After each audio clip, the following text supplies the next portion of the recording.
Along with their registration paperwork over the weekend, the candidates submitted their top 10 official pledges to the Korean National Election Commission. Kim Ji-young gives us the rundown of the top pledges of each of the 5 candidates affiliated with a major party.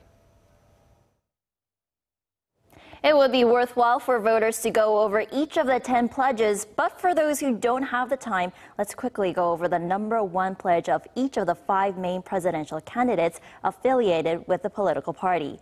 Some of them may overlap, but looking at each candidate's number 1 priority could give us a hint about the focus and direction of the state affairs of the next administration for the coming 5 years. Following the order in which they're listed by the National Election Commission, first off is Moon Jae-in, the former leader of the Democratic Party of Korea.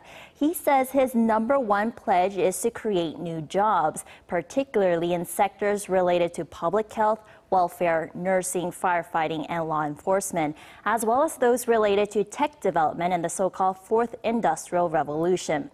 To do that, Moon says he will set up a new committee dedicated to the Fourth Industrial Revolution and spend a combined $2.9 billion a year for the creation of new jobs.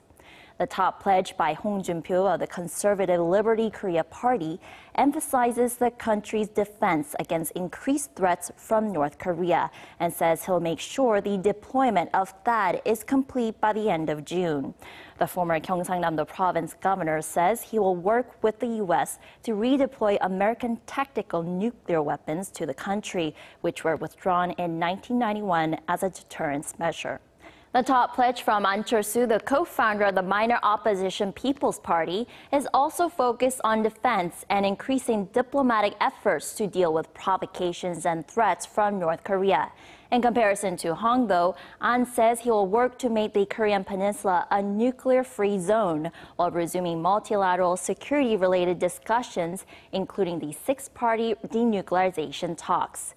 To do that, Ahn says he will increase annual defense spending to 3% of the country's GDP.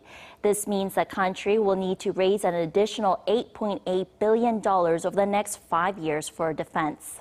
Meanwhile, the top pledge by Yoo Sung-min from the splinter conservative Padam Party concerns reform of the labor sector in terms of work-life balance, which he sees as necessary to tackle the socio-economic issues stemming from chronic low birth rates and a rapidly aging society.